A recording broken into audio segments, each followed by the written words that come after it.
ఉల్లి ధర రైతులకు కండ్లపొంటి నీళ్లు తెప్పిస్తుంది. ఆరుకాలం కష్టపడి పండించిన పంటకు పెట్టుబడి కూడా వస్తలేదని నారాజవుతున్నారు. పరిస్థితి గిట్లనే ఉంటే వ్యవసాయం చేసి బతుకుడు కష్టమంటున్నారు. ఇక తమను సెంట్రల్ సర్కారే ఆదుకోవాలని కోరుతున్నారు ఉల్లి రైతులు.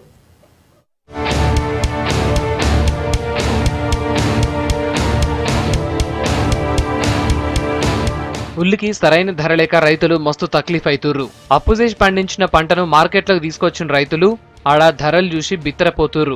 నిరుడు కంటే ఈ ఏడు ధరలు సగం బడిపోడుతోని ఏం చేయాలనో తెలియక నెత్తివాటుకుంటుర్రు.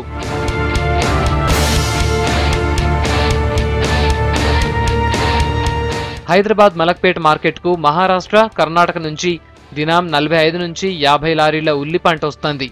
మార్కెట్కు ఉల్లి పంట ఎక్కువ వచ్చుడుతోని ధరలు పడిపోయినాయి. దీంతోని రైతులు మస్తు బాధపడుతుర్రు. పెట్టుబడులు కూడా వచ్చేటట్లేవంటుర్రు. కేంద్రమే తమను ఆదుకోవాలంటుర్రు ఉల్లి రైతులు. ये प्याज का बारे में ये साल बहुत प्याज है, इसका वास्ते ये 400, 500, 600, 700, 800 तक है। गए साल प्याज कम है, उसके वास्ते प्याज ज़्यादा होगा गए साल। ये साल बहुत ज़्यादा है। ये रईत लोगों को भी गलती है, अच्छा क्वालिटी बीज नहीं डाले लोगों। ये कम रेट का बीज डालते वो कम रेट भाव मिलते। रेट कम है।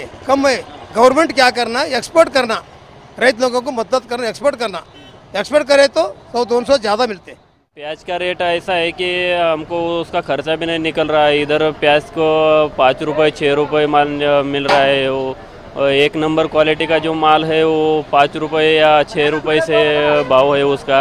हमारे इधर से इधर तक लाने के लिए गाड़ी का खर्चा हमको 3 रुपये खर्चा हो रहा है पर किलो पेर, और इधर भाव मिल रहा है हमको 6 रुपये।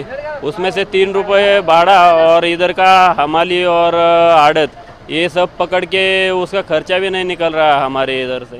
పోయినేడు ఫస్ట్ క్లాస్ ఉల్లిగడ్డ క్వింటాల్ 1000 నుంచి 1200 దాకా వలికింది. ఈ ఏడు 700 నుంచి 800 ఉన్నది. ఇక సెకండ్ క్వాలిటీ ఉల్లిగడ్డ అయితే నిరుడు 900 రేటు వలుకుతే ఈసారి 5 నుంచి 600 ఉంది. ఇక మూడో రకం ఉల్లిగడ్డకు నిరుడు 800 రేటు వస్తే ఈ ఏడు 3 నుంచి 500 వస్తుంది.